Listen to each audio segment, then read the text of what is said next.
Welcome back. और एक बार फिर से आपको सुबह पाकिस्तान के सेट पर खुशामदीद कहते हैं, वेरी वेरी गुड मॉर्निंग कहते हैं उन्हें जिन्होंने हमें अभी अभी ज्वाइन किया है। और हमारा सेट बहुत ज्यादा ग्रीन है। और ये ग्रीन क्यों है शुएब? क्योंकि ये पाकिस्तान का रंग है, क्योंकि ये हमारा रंग है, हमारा पसंदीदा रंग है। We all bleed green, we love green. तो ये ग्रीन ग्रीन आज हम नहीं है, हम रोजाना ग्रीन ग्रीन है, हम हर रोज ग्रीन इसलिए भी हो गए शुएब कि अब माहे आजादी है, अगस्त का महीने है, ठीक कोई एक दिन बाकी रह गया। आज 12 अगस्त है, कल 13, परसों 14, हमारी जश्न आजादी का दिन। और इसकी सेलिब्रेशन के लिए मैं तो हर साल एक्साइटेड होती हूँ बहुत ज्यादा कि क्या पहनना है, पिक्चर कैसी अपलोड करनी है और एसेसरीज क्या होनी चाहिए, ज्वेलरी उसके साथ कैसी होनी चाहिए। आपको भी इतनी एक्साइटमेंट होती है? मेरा कोई ताल्लुक नहीं है ज्वेलरी से, मतलब ज्वेलरी से ताल्लुक नहीं है, लेकिन कुर्ता, कुर्ता, शलवार कमीज, मतलब वेस्ट कोट, ये बिल्कुल ऐसा होता है। लेकिन इसके साथ साथ मेरी कोशिश होती है कि या तो गाड़ी पे एक बड़ा सा झंडा लगाया जाए, या तो घर के ऊपर एक बड़ा सा झंडा लगाया। इसके साथ साथ यहाँ पे एक मैसेज देना बड़ा जरूरी है कि झंडे की बड़ी हुर्मत है, झंडे की बड़ी इज्जत करनी होती है। तो ये कोशिश कीजिए, अगर आप लगा रहे हैं छोटी छोटी झंडियां, यानी वो जो पेपर वाली होती हैं तो वो उड़ जाती हैं, बारिश हो तो वो फिर हम देखते हैं कि वो फिर सड़कों पर नजर आती हैं, तो ये मत कीजिए। कहीं पर लगाएं तो इस एहतियात के साथ, इस मोहब्बत के साथ लगाएं कि उसके बाद आपने उतार के उसी तरह प्यार से रखनी है अपने पास। इस तरह लगा छोड़ देंगे तो हवा से या बारिश से या मौसम से वो उड़कर फिर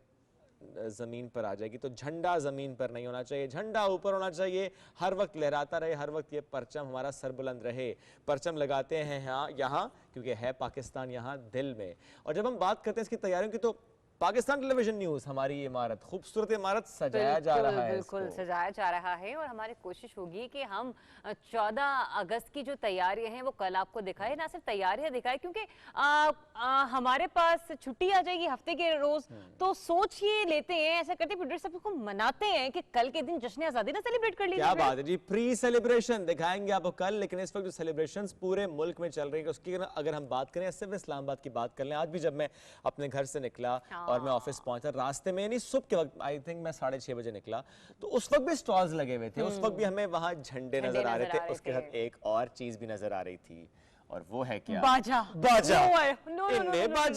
इन्ने बाजे। ओह माय गॉड, सीरियसली वाकई मतलब कान बजना शुरू हो जाते हैं। अच्छा, मेरा ख्याल है शायद लोग ये समझते हैं कि पाकिस्तान बनाया गया था कि यहाँ बाजा बजाने की आजादी है। वैसे बाजा तो बगल बजा के ना, मुझे लगता है तबले जिक्का आगाज कर देते, कुछ ऐसे ही होता है। लेकिन ये वाकई में जो बाजा सिस्टम है ना, ये बहुत अननोइंग हो जाता है most of the time. Noise pollution है भाई, सीधी सीधी नॉइज पोल्यूशन है। अच्छा, पहले हम उस मामले से कम तंग हैं जो 13 अगस्त की रात को सिलेंसर निकाल के मंचला निकल जाते हैं बाहर।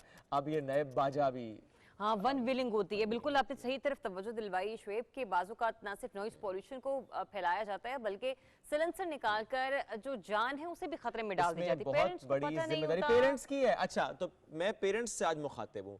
अगर आपका मुंडा, आपका एक काका जो थोड़ा सा बड़ा हो चुका है, ये सिलेंसर निकाल रहे हैं ना, खुद से पकड़ ले, वहीं यहीं से पकड़ना है आपने, गर्दन से पकड़ना है उसको, बिठाना है, समझाना है उसको कि भाईजान ये काम बिल्कुल नहीं करना, आपने ये सिलेंसर विलेंसर कोई नहीं निकालना, और आपने जश्न आज़ादी मनानी जरूर है लेकिन इस तरह से नहीं मनानी, किसी को तंग नहीं करना। अच्छा जी, ये तो हमने बात कर ली उसकी तैयारियों से मुतालिक। अब जरा बढ़ते हैं आगे। पाकिस्तान की जब बात हो, खूबसूरत पाकिस्तान की बात हो, यूं तो पूरा पाकिस्तान है बड़ा प्यारा, लेकिन हम आपको आजकल कहाँ ले जाते हैं भला? रोज कहीं ना कहीं की सैर करवाने गिलगित के लिए। हम रोजाना गिलगित आपको लेकर जाते हैं, गिलगित के कुछ मकामात पर आपको लेकर जाते हैं। आज हम आपको लेकर जाएंगे कटपन्ना झील। इस झील की खूबसूरती, जब इसकी हम बात करते हैं तो वहां पर पहुंचना इतना आसान नहीं है, लेकिन याद रखिए, जहां पहुंचना मुश्किल होता है, जहां का रास्ता कठिन होता है, वहां पर पहुंचने के बाद वो जो थकावट दूर जाती है, मुश्किल मंजिल उतनी ही खूबसूरत होती है। बिल्कुल जी। तो कटपन्ना झील मंजिल तक पहुंची हमारी रिपोर्टर शाहीन, देखिए कहां पे पहुंचे।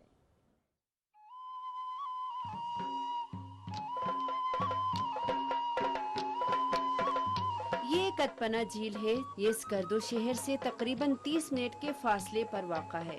इस झील तक पहुंचने के लिए कच्चा रास्ता है, लेकिन लोग इस झील को देखने के लिए पाकिस्तान के दूर दराज इलाकों से रुख करते हैं। स्कर्दू का एक खूबसूरत मकाम है, यहाँ लोग घूमने के लिए आते हैं, और इस झील के साथ आपको यहाँ आने वालों के लिए एक साथ में एक रेगिस्तान है, और उसके साथ यहाँ बहुत बड़ी ग्रीनरी भी है, यहाँ पानी है। गो की तरह वो सारे सहूलियात मुयसर नहीं है, अगर हम वो सारे सहूलियात यहाँ हम पहुँचाए और इस झील पर तवज्जो दे दें तो ये स्कर्दू का खूबसूरत मकाम बन सकता है।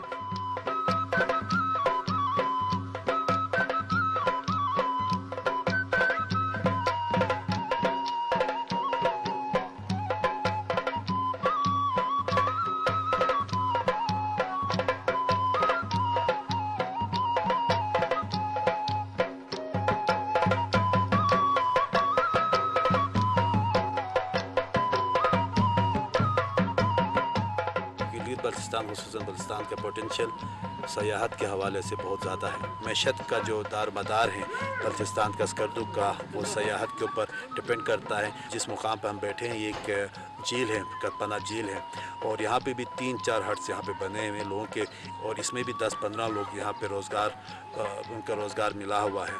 तो ये एक मैशत का जो ना सरगर्मी बढ़ती जा रही है।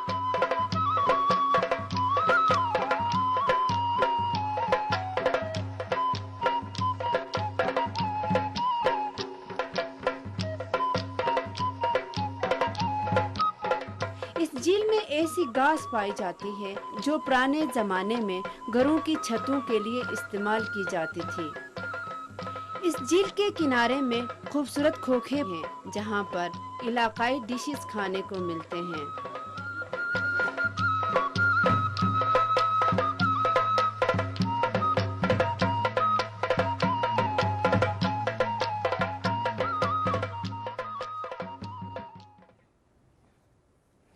क्या बात है, जबरदस्त रिपोर्ट थी शाहीन सफदर की, मजा आ गया। और रोजाना जब हम देखते हैं हम उसके शहर में खो जाते हैं, उन मनाजिर के शहर में खो जाते हैं, फिर हमें कहना पड़ता है पहाड़ों की कसम चले आओ। लगता यही है वो पहाड़ हमें पुकार रहे हैं, तुम चले आओ तुम्हें पहाड़ों की कसम। तो बस ये पहाड़ों से कहे हमें बुला लो।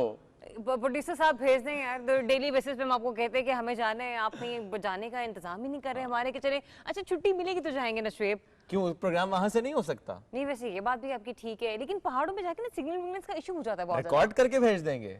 मतलब शुएब ने पूरी तैयारी कर ली है कि वो जाना चाहते हैं और चाहे वहां से रिकॉर्डिंग हो जाए। वैसे शुएब आपको मैंने देखा है कि आपको ट्रैवलिंग का, आपको ट्रिप्स का बहुत ज्यादा शौक है मुझे, और मैं उसमें मेरे दोस्त मुझे कहते हैं तुम ट्रैवलिंग ना फौजी बन जाते हो। सुबह 5 बजे उठाते हो, चलो निकलो, और मतलब रात को 12 बजे भी अगर पहुंच रहे हैं, 1 बजे पहुंच रहे हैं, जब रेस्ट करने का वक्त आया तो 4-5 घंटे से ज्यादा मैं किसी को रेस्ट नहीं करने देता। अच्छा। चलो उठो निकलो बाहर। ये क्या बात हुई, सुबह जाके आप मतलब उठ नहीं रहे वहां पे, इट्स वेरी बैड। आप अर्ली मॉर्निंग उस जगह को एंजॉय करें। आपने बहुत सारे, वैसे तो मैंने आपके देखी है कुछ स्टोरीज वगैरह, सबसे अच्छी जगह जो आपके दिल के करीब हो कि यार वहां पे वापस जाने का बड़ा दिल करता है? जलखड, नारायण से बाबूसर टॉप का रास्ता, इसके दरमियान का ये पॉइंट, इतनी खूबसूरत सड़क है, इतनी खूबसूरत सड़क है। मेरा यकीन करें जरा आप दिल करता है मैं सिर्फ वहां पे ड्राइविंग किया करूं। आई रियली विश कि किसी तरह ना अपना ऑफिस उठा के वहां रख लूं। वो इतनी खूबसूरत जगह है, यू मस्ट गो। जलखड, एक तो आप खुद मसला ड्राइव करते हैं, आप जब वहां ड्राइव करेंगे ना जरा आपको लगेगा कि आप वाकई जन्नत के किसी टुकड़े पर हैं। दोनों तरफ खूबसूरत पहाड़, खूबसूरत नजारे, और आप जा रहे हैं टुवर्ड्स लुलुसर झील। पहले जरा लुलुसर झील आएगी, उसके बाद फिर बाबूसर टॉप। लेकिन ये जो लुलुसर झील से पहले का रास्ता है, नारायण से लुलुसर के दरमियान का जो रास्ता है, इतना खूबसूरत रास्ता है, और वहां पर होटल्स भी बहुत अच्छे हैं, खाना भी बहुत मजे का मिलता है। तो अगर आप मेरे और जरा आपकी तरह खाने पीने के शौकीन हैं, मैं तो बहुत शौकीन हूँ वैसे खाने पीने। अच्छा, जो सबसे अच्छी बात होती है ना इन जगहों पर जाने की, मैं कहती हूँ वहाँ का लोकल फूड आपको ट्राई करना चाहिए, बजाय इसके कि आप वहाँ पर भी मतलब बड़ी बड़ी चेन्स को ढूंढे कि हमें ये खाना है, हमें वो खाना है, पिज्जा चाहिए, फलाना बर्गर चाहिए। अच्छा, फलानी आउटलेट यहाँ पर होती तो मूड बन जाता। नहीं, आप जाके वहाँ का खाना एंजॉय, क्योंकि जो लोकल फूड होता है ना उसकी जो वो आपको वहीं पर जाके मिलता है। अच्छा, आपने चूंकि बात की कि पिज्जा, इमेजिन करें आप गई हैं कैलाश और आपका दिल कर रहा है पिज्जा खाने का और वहाँ पिज्जा नहीं मिलता, तो आपको पता है वहाँ क्या मिलेगा आपको? नहीं। वहाँ मिलेगा आपको वॉलनट चिकन ब्रेड।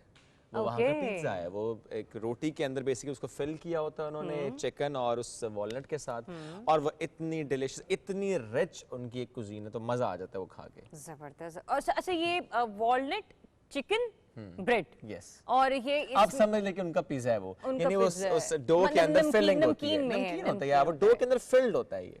अरे जबरदस्त। और वहाँ पे बड़ा मकबूल होगा फिर तो? बड़ा मकबूल है वहाँ पे। 2 चीजें बहुत मकबूल है, एक ये वॉलनट ब्रेड और दूसरी वॉलनट टी। अच्छा। वॉलनट टी भी आपको हम वहाँ पिला सकते हैं क्योंकि आप चाय की शौकीन भी हैं। हाँ ये तो है। अच्छा वैसे वाकई में चाय की शौकीन हूँ, मैं हैरान होती हूँ जब भी शुएब से बोलती हूँ, मेरी तो चाय के बगैर आंख नहीं खुलती, और शुएब साहब जो हैं वो कहवे के साथ साथ चल रहे होते हैं। बहरहाल शुक्र है आपने ये कॉफी का निकाला। खर्चा भी डाल दिया इन लोगों ने हमारे प्रोड्यूसर साहब पे। एनीवेज आगे बढ़ते हैं। कॉफी के बगैर दिन का आगाज नहीं होता है, ये तो आप लोगों की वजह से मैं सिर्फ अभी ग्रीन टी पर इत्तेफाक कॉम्प्रोमाइज रहा कर हूं। रहे हैं, इत्तेफाक लेकिन कर आप रहे हैं। प्रॉमिस करें कल हम कॉफी पियेंगे। आई विश कि हम कल कॉफी पिए।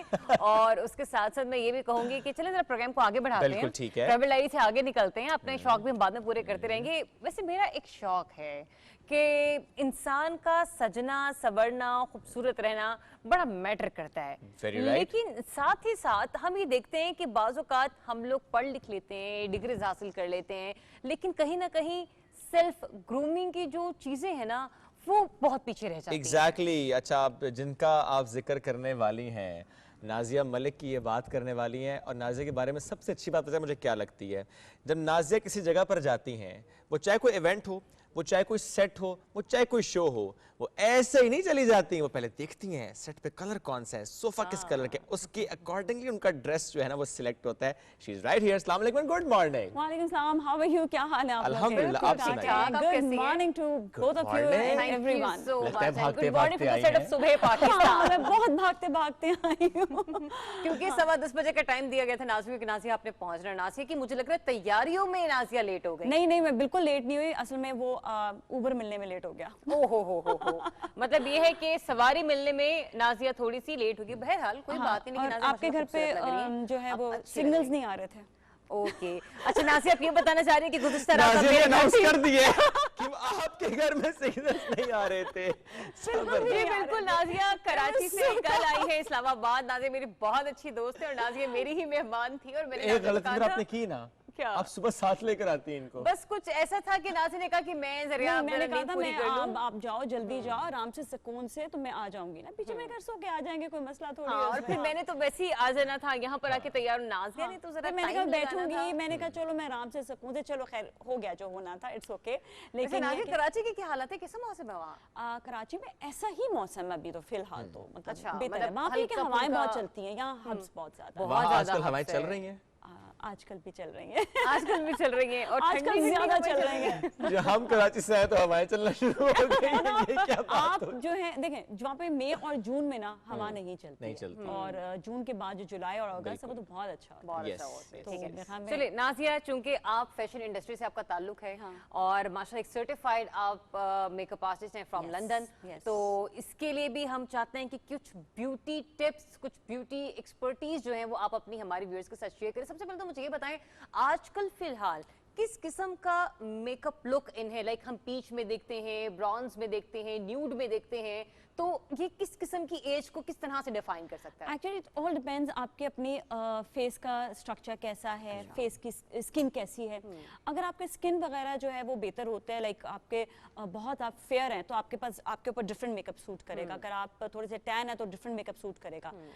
और ओकेजन टू ओकेजन भी डिपेंड करता है, वेदर टू वेदर भी डिपेंड करता है। अब मैं जो मेकअप इस्लामाबाद में करती हूँ मैं वो कराची में नहीं करती। जो मैं जब पहाड़ों पे जाती हूँ जो मेकअप वहाँ होता है वो यहाँ तभी नहीं हर होता। जगह आप मुख्तलिफ दिखाई दे रही अभी फिर हम पहाड़ों पे जाने वाले हैं।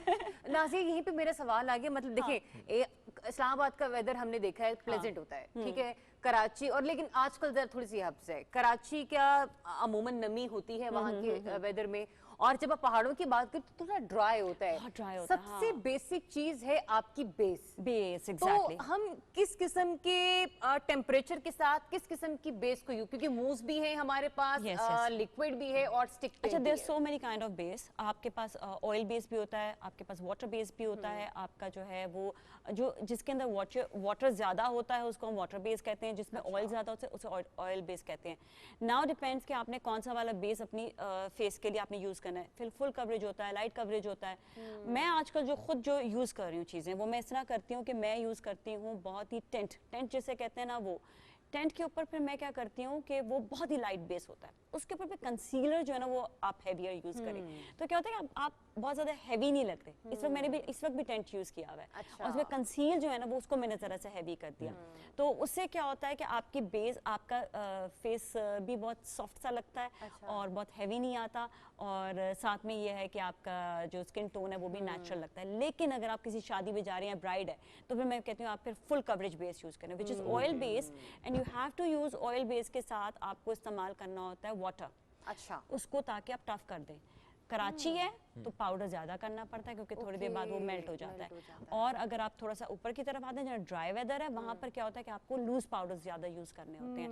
एंड अगेन आप फिक्सचर्स वगैरह यूज़ करेंगे तो बेस टिक जाएगी, अच्छी लगेगी, टॉकिंग अबाउट द फिक्सर्स, मैं नासिया वैसे मेरा अपना पर्सनल एक्सपीरियंस रहा है कि बेसिस से ज़्यादा जब हम कंसीलर लेते हैं यार वो बड़ी जल्दी आपकी स्किन के साथ फिक्स हो जाते हैं और एक अच्छी उससे बेस बन जाती है। वो heavier होते हैं ना। जरा मसला रहता है बाज़ हाँ, that's what I am saying कि वो हेवियर होता है। बाज़ दफ़ा क्या होता है कि मुझे अगर मुझे फुल कवरेज बेस मिल रही है जो इस वक्त शेड जो बिल्कुल ब्लैक हो, मैं सोच रहा हूँ ये हो क्या रहा है, मैं किथे आ गया, मैं ਤੁਸੀਂ की ਇੱਥੇ ਹੀ करा, हो, ਤੁਸੀਂ ਇੱਥੇ ही हो, कहीं मैं भी हो की रहा है। मैं थोड़ा सा आपसे बात करें, फिर मैं लड़कों का भी और बताऊं। मैं ये सारा सेगमेंट कोशिश करूंगा मेरी बेगम बिल्कुल ना देखे, तो है बहुत ना? खर्चा कराने वाली बढ़ बात है मुझे लग बिल्कुल रही वो है। देखें, जरूर देखें, मैं उनको मशवरा भी दूंगी, देखना बहुत ज़्यादा जरूरी है उनके लिए।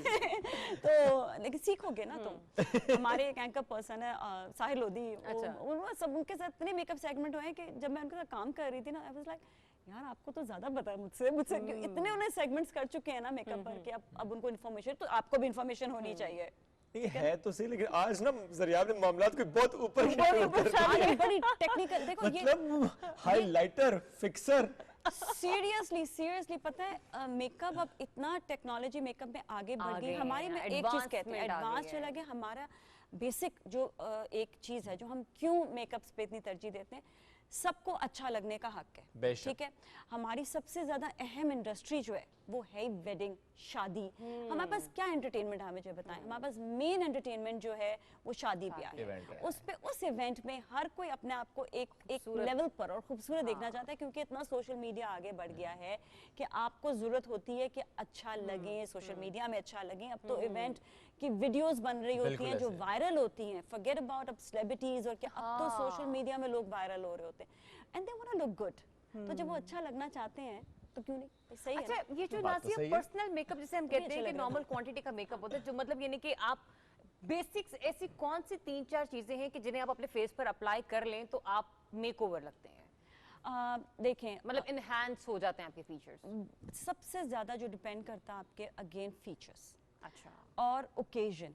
अब एक ओकेजन ऐसा है जो बिल्कुल ही सटल सा है, जहाँ पर आपको सटल लुक देना है और वहाँ पर आप बिल्कुल हैवी और हैवी बेस लगा कर जाए। सबसे ज़्यादा इंपॉर्टेंट चीज़ है आपकी बेस। लोग बेस पे कंसंट्रेट ही नहीं करते। जब मैं यूट्यूब पे भी वीडियोस बनाती हूँ, बेस पे बहुत ज़्यादा बात कर रही होती हूँ।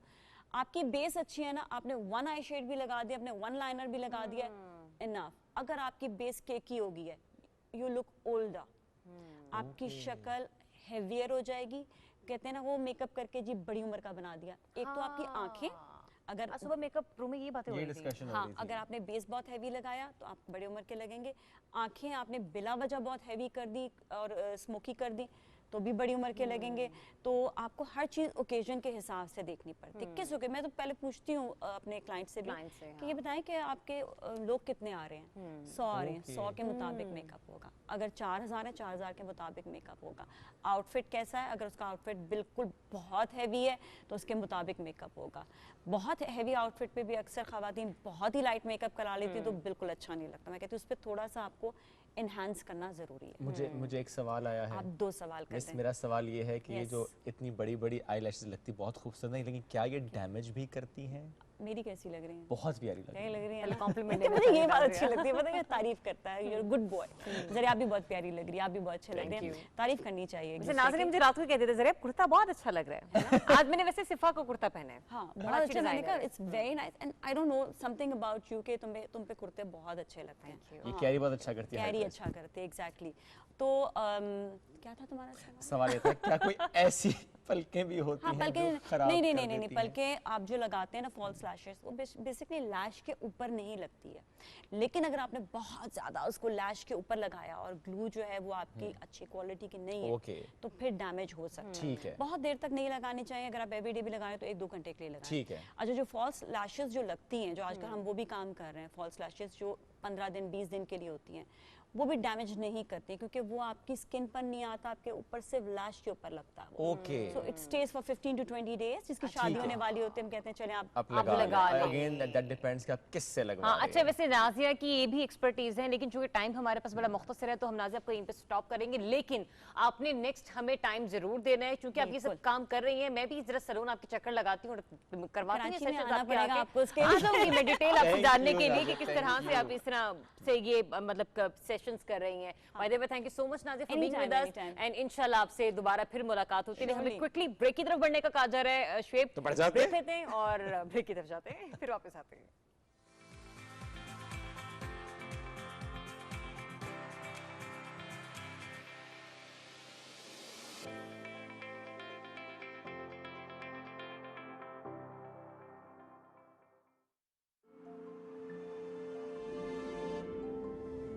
ख्वाब, अज़्म, इत्तेहाद, जुस्तजू, कामयाबी, लगन, जिंदगी, शर्फ, इन सब से मिला हमें हमारा पाकिस्तान। और अब मिलकर उठाएंगे हम अपना हर कदम वतन के नाम।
मीडिया स्पोक्सपर्सन थी जी। Welcome welcome back back. नाज़रीन। मेरी और शुएब की बातें खत्म होने का नाम ही नहीं ले रही थी। हम डिसाइड कर रहे थे तुम्हारे ब्रेक के बाद ये मैं आ रही हूँ, प्रोड्यूसर साहब ने कट कर दिया और अब वेलकम बैक हो गए। वेलकम बैक जनाब, हो चुका है। चले जी आप, हमने कल एक मौजू पर डिस्कशन की थी। मौजू क्या था?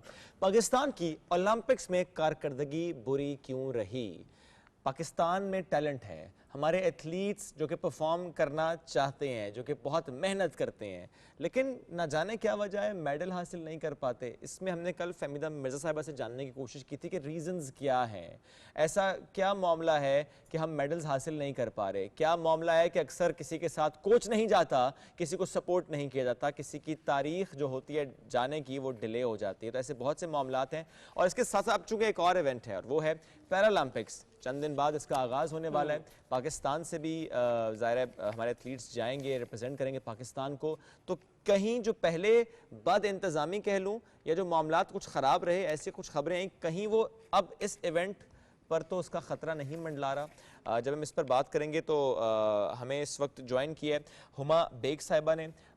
थैंक यू वेरी मच जी। अस्सलाम वालेकुम, कैसी हैं आप? वालेकुम सलाम जी, परफेक्ट। मुबैक साहिबा, कल जब आपसे मेरी बात हुई तो उस वक्त ये सिचुएशन थी कि मुझे कोई भी एथलीट नहीं मिल रहा था। फिर उसके बाद क्योंकि जब गुफ्तगू आगे बढ़ी तो आपकी तरफ भी मालूम हुआ कि पैरालंपिक्स में भी बहुत सारे मसाइल हैं, लेकिन बहरहाल एक शख्स से हमारा रब्ता हुआ और वो है हमारे हॉकी के प्लेयर शहबाज सीनियर। उन्होंने हमें ज्वाइन किया है, उन्हें भी हम प्रोग्राम में खुशामदीद कहते हैं और उनसे भी प्रोग्राम में हम आगे चलकर बात करते हैं। पहले ओलंपिक्स की बात हो जाए, फिर हम पैरा ओलंपिक्स की तरफ आते हैं। शहबाज सीनियर साहब, बहुत शुक्रिया प्रोग्राम्स में पाकिस्तान में अपना वक्त देने के लिए। अच्छा जी, हमें एक ब्रेकिंग के बारे में कहा जा रहा है, ज़रा माजरत के साथ। और ये आपको बता दें कि इराकी वज़ीर ख़ारजा जो हैं वो इस वक्त वजारत मजहबी उमूर पहुँचे हैं और वज़ीर मजहबी उमूर जनाब नूरुल हक क़ादरी साहब ने उन्हें वहाँ पर खुशामदीद किया है। गुज़िश्ता रोज़ ये पाकिस्तान पहुंचे और कल भी इन्होंने पाकिस्तान में इंतहाई मसरूफ़ तरीन दिन गुजारा और मुफाहमती याददाश्त पर भी जो है वो साइन किए गए। अभी जो है ये इस वक्त वजारत मजहबी अमूर जो है वो पहुंचे हैं और वहाँ पर पीर नूरुल हक कादरी साहब जो हैं वज़ीर मजहबी अमूर, उन्होंने उन्हें खुशामदीद किया है और बिल्कुल रिसीव किया है। और जो दीगर मामलात हैं पाकिस्तान और इराक़ के दरमियान, उन पर गुफ्तगू की जा रही है कि किस तरह से पाकिस्तान में और इराक़ में मुहर्रमुल हराम में इज्तिमाई मजालिस का जो है वो एहतमाम किया जाता है और किस तरह से हम इन पर इन कोविड डेज में काबू पा सकते हैं। बिल्कुल जी, ये तो आपने एक अहम खबर शेयर की। वापस हम आते हैं अपने टॉपिक की तरफ, विच एज पाकिस्तान की ओलंपिक्स में कारकर्दगी बुरी क्यों रही? क्या अब पाकिस्तान तहरीक इंसाफ की हुकूमत इस मामले को सीरियस देख रही है? एहतसाब होगा। शहबाज सीनियर साहब, आपकी जानिब आना चाहूँगा। Thank you very much for joining us today. सबसे पहले मैं आपके जज्बात जानना चाहता हूँ। ओलंपिक्स, पाकिस्तान के एथलीट्स, टैलेंटेड एथलीट्स जाते हैं, मेडल हासिल नहीं कर पाते, बहुत से सवालात जन्म लेते हैं कि आखिर हुआ क्या? आपके जज्बात क्या हैं इन सारे मामलात पर?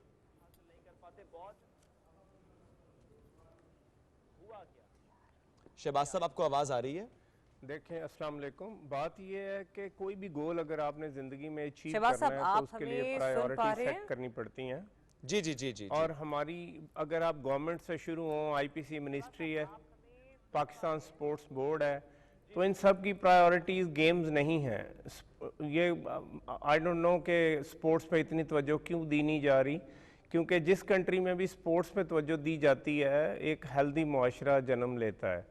जहाँ तक ओलंपिक्स का ताल्लुक है तो आपको पता है कि हिस्ट्री अगर देखें तो उसमें हॉकी का एक नाम होता था। हॉकी की वजह से ही ओलंपिक में हमारी पहचान थी।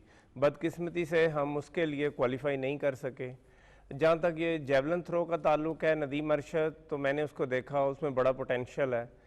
और इसमें अगर आप देखें तो पाकिस्तान स्पोर्ट्स बोर्ड को चाहिए कि अगर उसमें इतना टैलेंट था तो उसको ऑस्ट्रेलिया भेजते, अमेरिका भेजते, 4-5 महीने वो ट्रेनिंग करता और पाकिस्तान का नाम रोशन करता। मैं ज़ाती तौर पर समझता हूँ कि उसको नॉन प्रोफेशनली हैंडल किया गया है। इवन उसकी जो आइटनरी होगी वो भी कोई कंफर्टेबल नहीं होगी कि वो जाके बेहतर परफॉर्म कर सके, क्योंकि आपको पता है करंटाइन की सिचुएशन थी। एथलीट को फिट रखना बहुत ज़रूरी, और हमारे पास सिफारिश की बेस पे मैनेजर भी होते हैं, कोचेस भी होते हैं, ऑफिशियल्स भी होते हैं। तो ये बदकिस्मती है कि हमारी स्पोर्ट्स जो है वो इतनी ज़्यादा ख़राब हो गई है। अच्छा शहबाज साहब, कल फहमीदा मिर्जा साहबा से जब हमारी गुफ्तगू हो रही थी तो उन्होंने खदशे का इजहार किया कि मेरिट की बुनियादों पर फैसले नहीं किए जाते जब कमेटी जो है सिलेक्शन कमेटी प्लेयर्स का इंतखाब कर रही होती है, इसलिए नताइज उस तरह से सामने बहुत मुश्किल हो जाते हैं कि जिस तरह के पाकिस्तानी अवाम देखना चाहती है। आपकी क्या राय है इस मामले पर? बहुत मुश्किल हो जाते हैं, क्या राय है? बात ये है कि पहले तो मैं ये कहूँगा कि जो स्पोर्ट्स के मिनिस्टर हैं उन्होंने स्पोर्ट्स के लिए कब और क्या किया है। मुझे तो 3 साल में कोई भी ऐसी चीज़ नज़र नहीं आई जिसमें मैं समझूं कि प्रोडक्टिविटी आ रही है, क्रिएटिविटी आ रही है। जहाँ तक सिलेक्शन कमेटीज़ का ताल्लुक है तो आपको पता है पाकिस्तान का कल्चर है, छोटी मोटी चीज़ें चलती हैं। अब इनसे बचने के लिए आपको बहुत साफ़ सुथरे लोग देखने पड़ेंगे जो सबसे पहले कंट्री से प्यार करते हों और उसके बाद जो है वो उस गेम से प्यार करते हो। लेकिन अनफॉर्चुनेट ये है कि हॉकी की जो मेजर रीज़न मुझे नज़र आई है, जितने भी पाकिस्तान के प्लेयर हैं उनमें कंपेटिटिव फिटनेस नहीं है, उनकी फ़िज़ीक ऐसी नहीं है, उनके मसल्स इस तरह डेवलप नहीं हुए कि वो एस्ट्रोट्रा पे अच्छी हॉकी खेल सकें। अगर आप स्किल वाइज देखते हैं तो हम बहुत दूर हैं। जो इंटरनेशनली लोग हॉकी खेलते हैं उससे हम इतने ज़्यादा दूर हैं कि जिस तरीके से चीज़ें चल रही हैं और इसी तरह चलती रहेंगी तो अगले 10 साल दुनिया में हमारा कोई भी मुकाम नहीं है। हम एशिया में भी अपनी जगह नहीं बना सकते। हमें कोशिश करनी चाहिए, फहमीदा मिर्ज़ा साहबा को भी देखना चाहिए कि 3 या 4 कोई अच्छे हॉकी के सेंटर बने या हॉकी के स्कूल बने जहाँ बच्चों को आप एकेडमिकली लुक आफ्टर करें, उनको स्पोर्ट्स गियर दें, उनको स्टाइपन दें और उनको अट्रैक्ट करें, कोई लुक्रेटिव ऑफर्स दें। क्योंकि आपको पता है हमारी जो यूथ है उनमें अब हॉकी पॉपुलर नहीं रही। कोई बच्चा ना हॉकी की बात सुनना चाहता है, ना हॉकी की बात करना चाहता है, ना हॉकी खेलना चाहता है।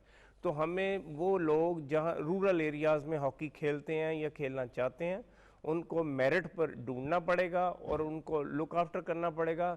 और ये मतलब आप भी इस बात से पैटर्नाइजेशन इत्तेफाक कर गवर्नमेंट रहे ऑफ हैं कि जो पाकिस्तान से सिलेक्शन शुरू हो होगी। रही है वो मेरिट के बुनियादों पर नहीं हो रही है, अपने पसंदीदा आप भी कुछ इस बात से खिलाड़ियों को इत्तेफाक कर रहे हैं ऑब्लाइज कि जो सिलेक्शन किया जाता है, उन्हें लेकर ले जाया जाता है। यही वजह है कि मतलब 29 साल गुजर गए, 29 साल, तीसरी दिहाई की बात कर रहे हैं हम, और अभी तक हमने आखिरी हॉकी में जो मेडल जीता था वो 1992 में जीता था।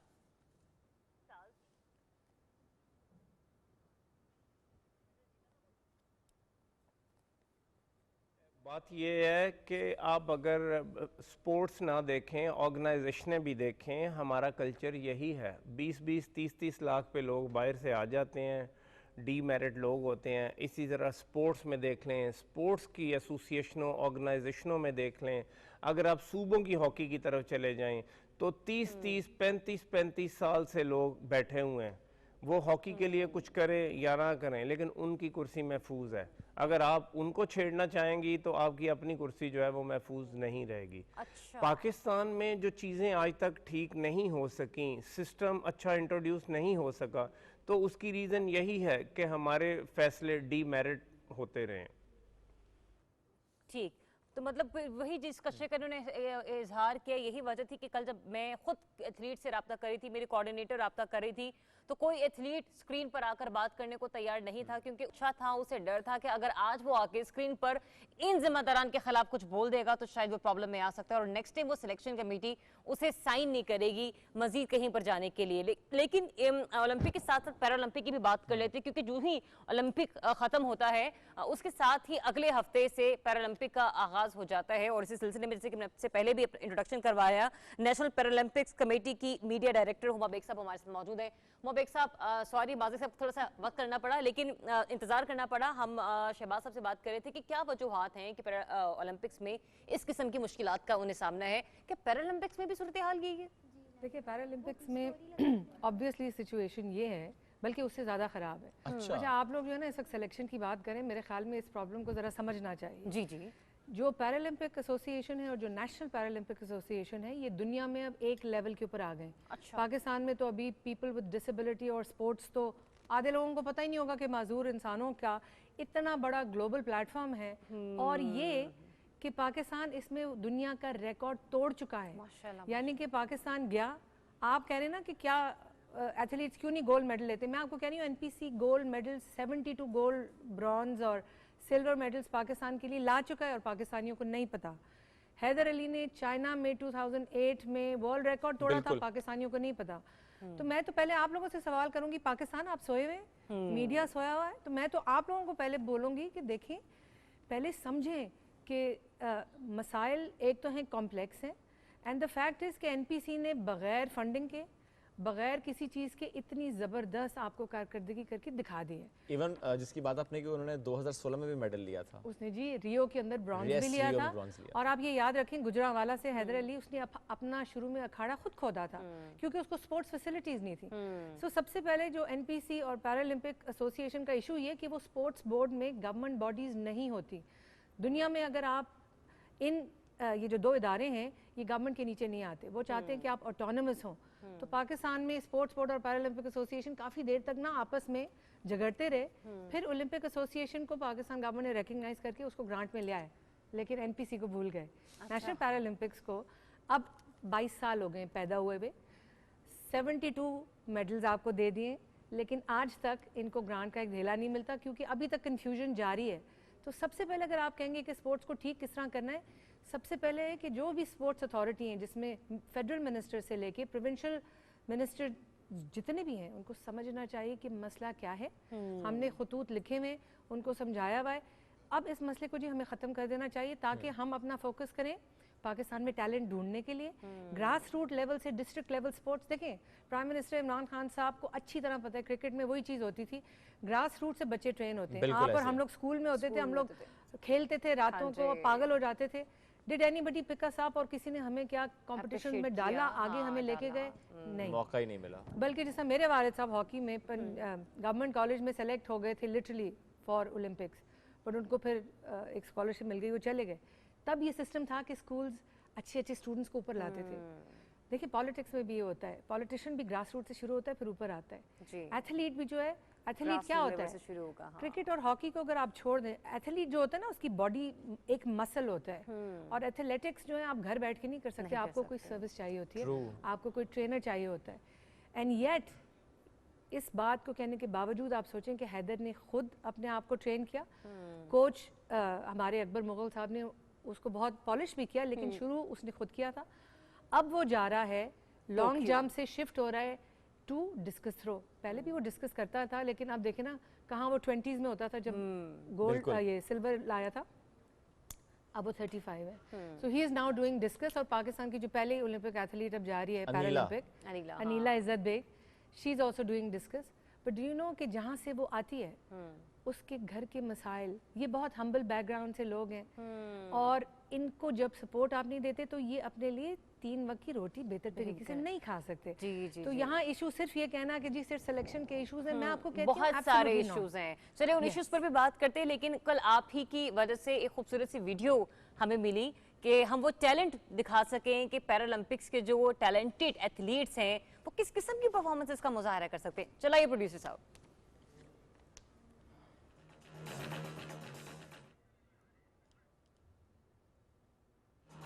एक जो नॉर्मल प्लेयर है वो एक फॉलो थ्रो से चलता है। अभी मैंने राइट साइड पे जो मेरा बूट है उसमें 3 पतावे डाले हुए हैं, इससे मेरा बैलेंस जो ठीक हो जाता है।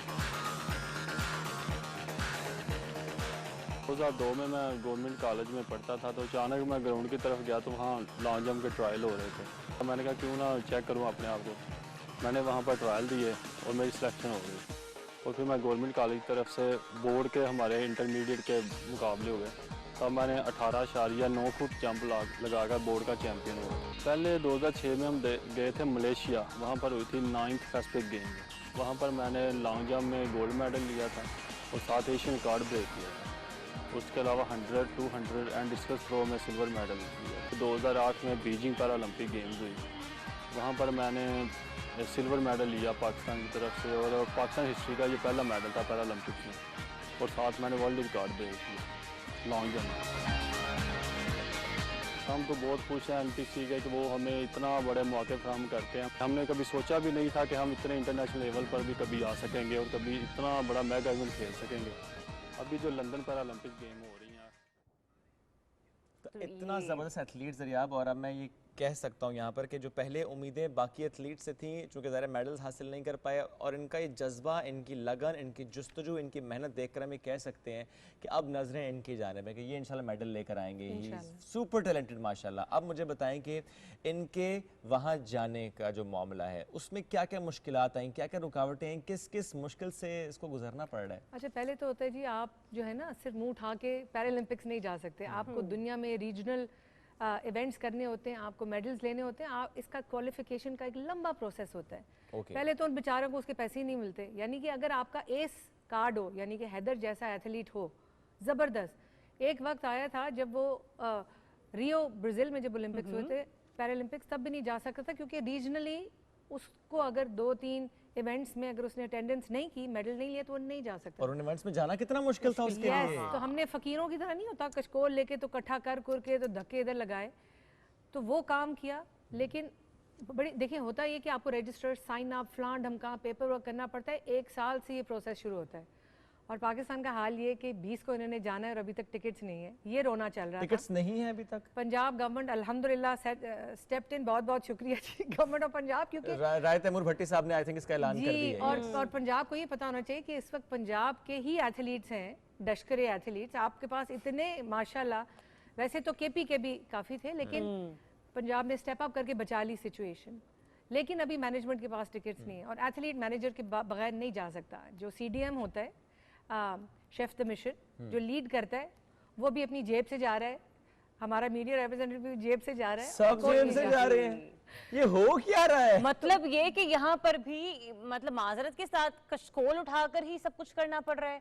तो मैं आपको कह रही हूँ, मुझे दुख ये है कि मैं प्राइम मिनिस्टर इमरान खान साहब, आपसे मैं कंप्लेन नहीं करी, क्योंकि जब आप प्राइम मिनिस्टर बन जाते हैं तो स्पोर्ट्स आपका फोकस नहीं रह सकता, मुल्क के मसाइल बढ़ें तो हम समझते हैं, लेकिन आपको ऐसी टीम डालनी पड़ेगी जो इस मसले को हल करे, और हम वॉलंटियर करने के लिए तैयार हैं। मैं तो आपसे अपील कर रही हूँ कि अगर आपको समझ नहीं आ रही तो हमें बुला लें, हम आपको समझा देते हैं, लेकिन अपनी टीम को बुलाएं। नहीं, बिल्कुल इस प्लेटफॉर्म के जरिए ये आपका पैगाम जरूर जाएगा प्राइम मिनिस्टर ऑफ पाकिस्तान तक। और यही बात थी ना कल जब हम फहमीदा साहिबा से कह रहे थे कि राशिद नदीम अकेले गए, कोच नहीं था साथ, फिर उन्हें किसी और मुल्क का कोच ट्रेन कर रहे हैं। फलस्तीन कोच ट्रेन कर रहा है। मैं आपको एक छोटी सी बात बताऊं, चाइना में जब हैदर ने वर्ल्ड रिकॉर्ड तोड़ा, उससे पहले आई वाज फाइटिंग कि पाकिस्तान का जो स्टेट ब्रॉडकास्टर है पीटीवी ये राइट्स खरीदे, लेकिन वो नहीं हो पाया।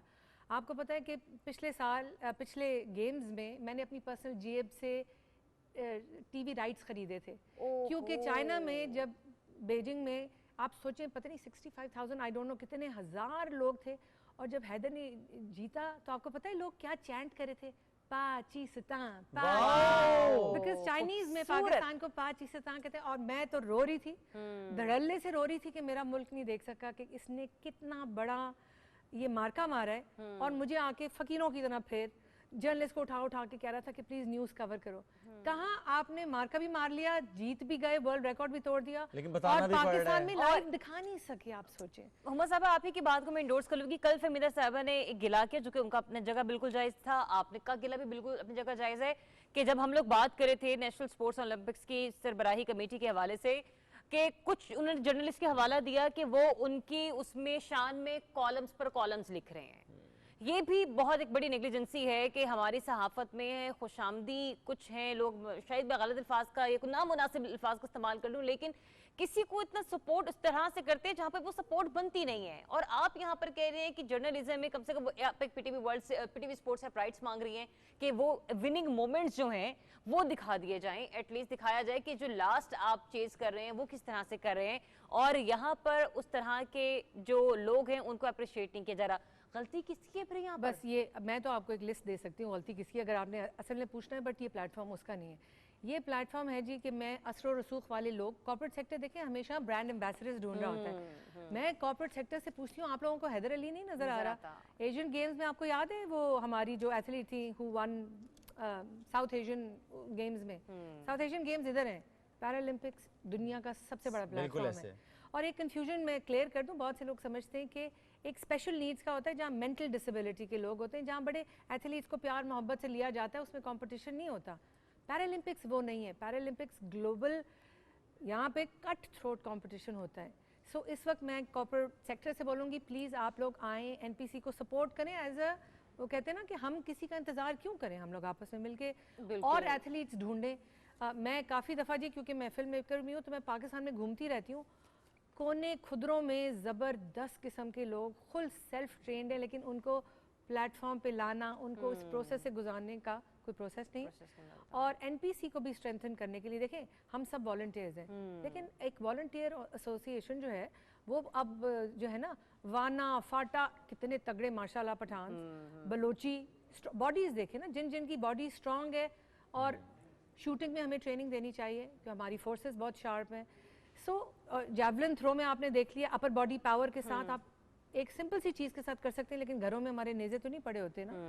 सो बहुत स्कोप है जी टू मूव दिस फॉरवर्ड, और आई होप कि सुनने वाले सुनेंगे और सपोर्ट करेंगे। हम लास्ट चीज़ है जी, सोशल मीडिया पे प्लीज़ टेल पीपल कि एटलीस्ट हमारा फेसबुक पेज और इंस्टाग्राम में, क्योंकि हमारे पास ब्रॉडकास्ट राइट्स नहीं, तो हम कोशिश करेंगे आप लोगों को फीड देते हैं। और बिल्कुल, और आपने जैसे अभी पीटीवी स्पोर्ट्स की बात की, हम वो बात भी आगे तक पहुंचाएंगे। क्यों शुएब? बिल्कुल Huma, thank you very much, साथ मौजूद थी यहाँ पर, इससे मतलब हमसे गुफ्तगू कर रही थी। नाजरीन, बढ़ना है हमें आगे, प्रोग्राम का इख्तिताम होने से पहले एक मेहमान और अभी बाकी हैं जो हमें कुछ लम्हों में यहाँ पर ज्वाइन कर लेंगी।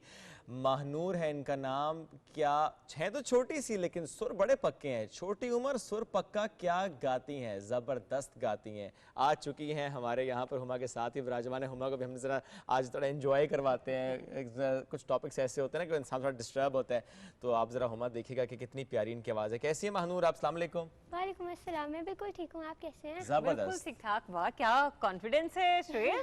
ये कॉन्फिडेंस किस एकेडमी से आया है? ये कॉन्फिडेंस आया है सुरताल में। सुरताल एकेडमी से है जी। सुरताल एकेडमी लाहौर की एकेडमी जबरदस्त एकेडमी है। हमें नन्हे सितारे नजर आते हैं जो कि नाम बना रहे हैं, जो कि पाकिस्तान का नाम बना रहे हैं। और कई इनके गाने जो हमने सुने उसमें आप आंखें बंद करके सुने तो बस आपको लगेगा कि यार इसको तो बिल्कुल मौका मिलना चाहिए प्लेबैक सिंगिंग का, ओएसटी का। लेकिन आज हम जो है ना पहले इनसे रिक्वेस्ट करेंगे मनकबत की। बिल्कुल बेटा, माइक ऑन है, परेशान होने की जरूरत नहीं है। और हम आपसे मनकबत सुनना चाहेंगे तो प्लीज। मनकबत मौला हुसैन। बिल्कुल। Okay, let me do this first. Thank you.